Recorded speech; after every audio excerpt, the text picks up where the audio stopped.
Hi, good evening everybody. This is Kate, KP with T1D, and this is Wednesday evening.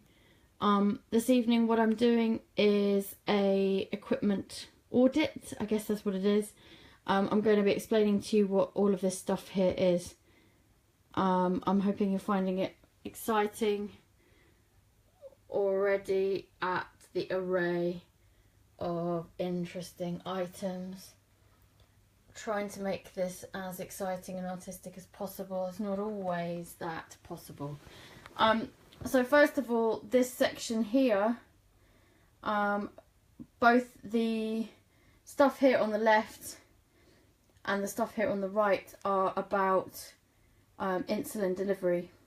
So all of this stuff here on the left, this brown box, yellow sharps bin, green, and the pink, and these two bits here are related to insulin pump.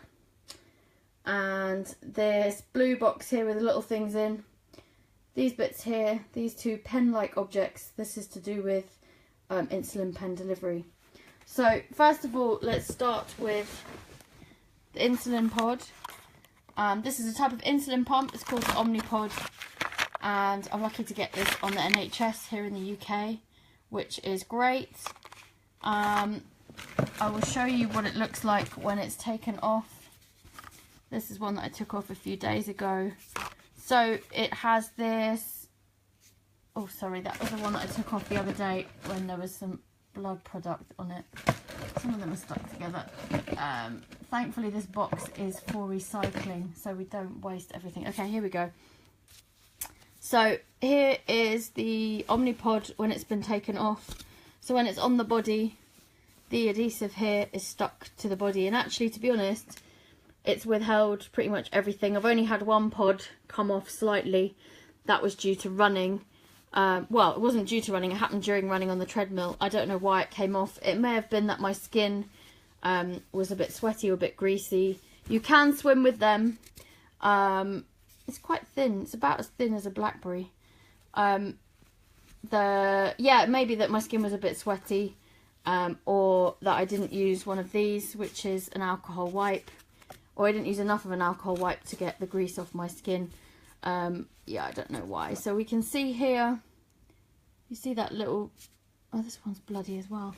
Sorry, I'm trying to be less gross. Although, to be quite honest, if we're being honest here, we should just be talking about the realities. Okay, this one doesn't look like there's any, okay. But this blue thing here, that's the cannula. Not sure if you can really see that. That's basically where the insulin gets delivered through. So it's stuck to the body. So you stick it on. Once you take it out of this container here, you'd use this here with the other bit, which becomes a syringe, like that. So if we look here, we've got a whole load of syringes in there. And what you do with that is you stick the syringe in the hole once you've loaded it up with insulin.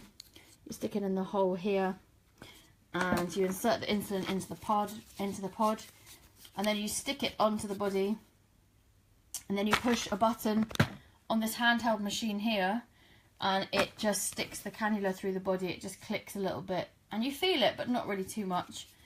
And sometimes they get a bit sore when you take it off, and it itches a little bit the day before it comes off. So I usually know when the 3 days are up. So these last for 3 days. So what we've got here is a box of quite a lot of them. And yeah, that's basically a recycling box, thankfully. So that means when I've filled up the bag, I will post that in the mail. So here is the sharps bin, which has a lot of, I think I need to get a new sharps bin, what do you think? Has a lot of the syringes in there. Probably too many. I think I need to get a new sharps bin. And this is just the box of the Omnipod, and you get 10 in a box, so it's for a month. And I believe if I was to buy that, it would cost probably about 250, 220 quid, something like that, for a box of 10 of these, so they last for 3 days, so that would be for a month. And this, I've pimped it up a little bit. This reader, I think this costs about 250 or 350 pounds. And with the NHS, I get this for free and I get these for free. If I lose this or I damage it in a way in which isn't about a failure, so similar to mobile phone, I would have to replace it. So I have this on my travel insurance. Oh no, I have it on my household insurance, but I can't get it covered on my travel insurance, unfortunately. I can get insulin delivery mechanisms covered on my insurance. So if I was somewhere where they don't have this equipment, I could get something a bit more old school, like an insulin pen. So when these were invented, I'm not quite sure when, the idea of syringes straight into the skin stopped, I think around 20 years ago maybe. Someone else maybe update me and tell me when they were stopped. And insulin pens became the more popular thing. I'd imagine because they're slightly more able to, like, you can clip them to stuff. To be fair, I've never clipped it to anything.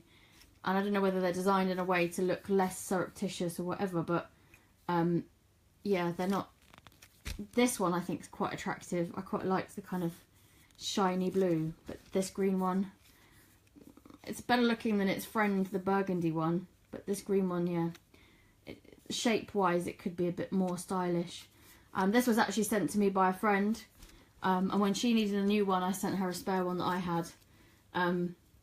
So we do a bit of swapping of equipment.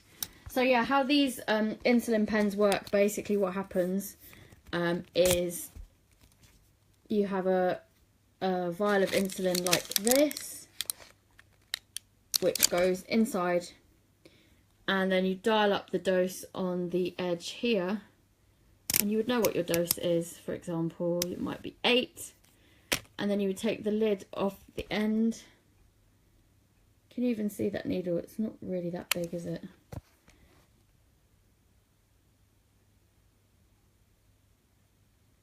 So the needle's not huge.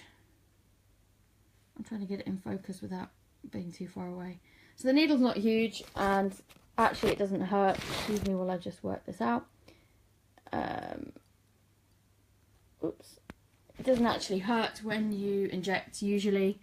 And yeah, I was on injection therapy for 18 years. Oh, just under 18 years, on my 18th diaversary, as we call it in the type 1 diabetes trade. I got the Omnipod, I got an insulin pump. So yeah, so this is the long-acting insulin in this one, and this is the short-acting insulin in this one. So what that means is, in the morning and in the evening, this would be the injection you would take. So this would be the injection that in the morning you would take to carry you through, to keep you mostly steady throughout the day. And you'd also take it again at night to keep you mostly steady overnight. What the insulin pod does, and the insulin pump does, and this is the reason why a lot of us like them, is it's constantly trickling a little bit of insulin in. So you set the machine to dose a certain amount of insulin per hour. So what that meant is, quite often I would get very high glucose after breakfast. So if I had breakfast at 7 and about 2.5 hours later I would do a blood glucose test, so about 9:30, I could often be really high with my sugar, more than I expected. And what the pump options mean is I have a special setting on there, which means that every couple of hours the dose is slightly different. So I have a much lower dose from around 11 o'clock at night through till 6 or 7 a.m. And then at that point it shoots quite dramatically up, because I get something called dawn phenomena. So in the mornings everything goes a bit sky high, like I mentioned. So I can have it around 5, which is perfect in the morning, and I can walk to the station and it's gone up to 10 just like that. And like I said yesterday, we tend to want to keep everything below 10 as much as we can. So yeah, that's the insulin pump reader. Those are the insulin pumps. Those are syringes that have been disposed of, and those are recyclable pods. Like I said, they're every 3 days. So you can see there's quite a huge amount of equipment here. And these are the alcohol wipes, which I buy. I don't know why I don't actually get those on the NHS as well, but anyway. So, and then I've just talked a little bit there about the long-acting insulin. So then the short-acting insulin, that's this one. What we use this for is for every time we eat.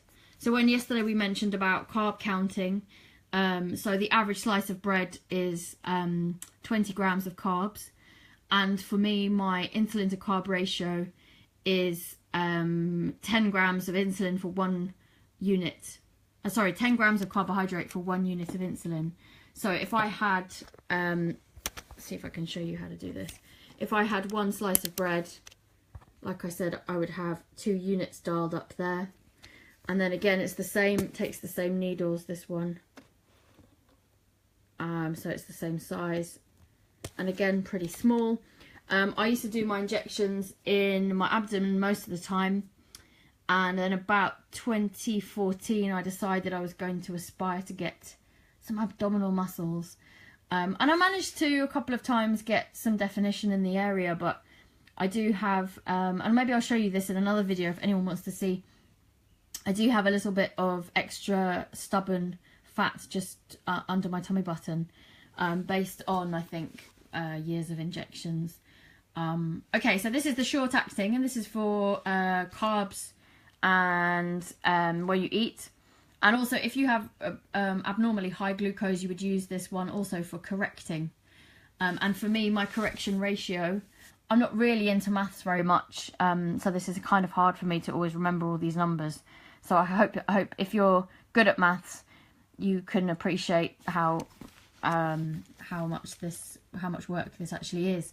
So with my correction ratio, what I do is, if my numbers are 3 points higher than I expect, I would do 1 unit of insulin. So I would dial up 1 unit of insulin for a high number. Oh, sorry, that dialed up half a one there. So that's 1 unit of insulin I would dial up. I'm not going to do a live injection today.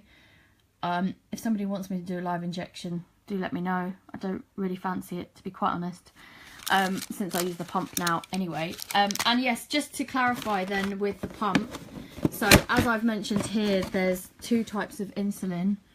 Now I'm trying to find where I've put the vial. What have I done with it? I had a vial of pump insulin, which now I can't find. Must be here somewhere. Okay, forget that, it doesn't matter. Basically, the insulin that comes in this pod is the short-acting insulin only. So as I said, this is the long-acting insulin. What you do is inject that in the morning and the evening, and it trickles through your system and gets absorbed slowly by slowly. With the pod and the machine, you're constantly, every hour there's a dripping. So what this does is it gives you a lot of flexibility. So I think I've mentioned this in one of my other videos, that when you've put this injection into your body, it's very similar to the contraceptive injection. So if I was to take the contraceptive injection, I already know from other contraceptive methods that I would have a bad reaction to it. But once I have the contraceptive injection in my body, I have to wait 12 whole weeks for it to come out. So if I have bad side effects, I'm kind of stuck with it. So the same kind of idea of, in the morning I say, today's going to be my, so tomorrow morning I wake up and I say today's going to be my usual Thursday. I'm going to go to work, then I'm going to go home and laze about watching movies on Netflix. So I take my usual morning injection, and then I decide to go for a crazy run around track in East London, and for an hour and a half. I'll have had too much of this insulin in my system really to be doing that. So it could mean that I have low glucose. It could also mean that I have a need for more carbohydrate. So some people at that point would take on more carbohydrate. Some people might wait and see what happens. But the benefit of having the pump now really is that I can suspend the dose if I think I'm going too low. And that means there isn't too much insulin in the system already, which is really helpful. Or what I can do is I can lower the dose. So what I mentioned yesterday was when I went for sports massage, I reduced the dose by 20%, the same as what I would do for running. So if I knew I was running on Thursday, if I reduced the dose of this from the morning, you can imagine all day it would be too low. The dose would be too low. But how can you reduce the dose for later in the afternoon if you only inject in the morning? Answer me that question on a postcard, and I won't be able to reply to you. Thank you. So yes, you can see it's kind of a bit complicated there. And this box here is a box of pen needles. So that's what they look like there. And so at the bottom of this, I can't show you because I've used the pump for such a long time, but at the bottom of this sharps bin there are lots of old needles that look like this that are left over, and will be taken to the GPs very shortly. Okay, so moving on, I hope you're following me and I hope this is interesting. So moving on here, this is the testing area. So what we've got here is the slightly more old-fashioned approach, which is a small finger prick device where you dial it up here, click that button and a little needle shoots out. And here is a small tub of testing strips. I'm able to open this with one hand because I've had so many nighttime hypos. When you're holding the phone for light, you need to use it. And this is the tiny strip. Unfortunately, there's often quite a lot of failures with strips. And you put it into the end. And then what you would do is you would put some blood through that. So I'm going to do a live test now. And I ate quite recently, so please don't judge my numbers. So let's see what happens. Oh, and what I ate was chocolate. And also, given yesterday's numbers were lovely, today's numbers were less than lovely. I had low blood sugar when I woke up this morning, so it took me about 40 minutes to get up because I didn't really feel like it. And I realised I didn't really feel like it because I was very low. So I'm expecting this to be probably 12. Oh, well, see, this is what I mean. I was expecting it to be about 12. And it surprised me by being on point. So that's interesting. But now we've got that there, I kind of wonder if we might do a comparison. So I'll explain what this one is. This is the Libre, which is a new flash sensor. So I've got a sensor in my leg, and which looks like this little white circle thing, which I've shown in another video before. So now it says check glucose, so I'm going to flash it on the sensor, which is on my leg here. And see, it says 9.3. So if you remember what we said yesterday, that you want things to be under 9, under 10 after eating, the 9 is fine there. However, the blood is saying 6.8. Now, so I might do another experiment, actually. Let's make this really interesting. I'll do another experiment, and I'll use this strip here, which actually goes into this machine. So I'm keeping the 6.8 there, and the 9.3 is also there. Let's do... Sorry, I'm making a bit of a mess here. Let's do a blood test in this one and see what happens. So it's now telling me apply blood. So I'm going to squeeze the same finger. See, I'm trying to squeeze the blood out of the finger and it's not actually happening here. Let's squeeze the blood out. Okay, I'm going to have to do that again.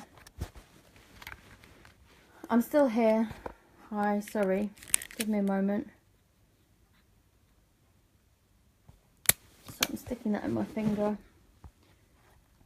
So I'm here. Where's my finger?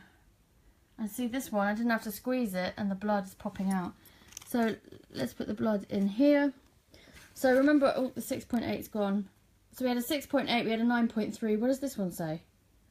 6.5. So, well, so the sensor thing, basically every machine is different. And even if I had two machines identical, things would come up slightly differently.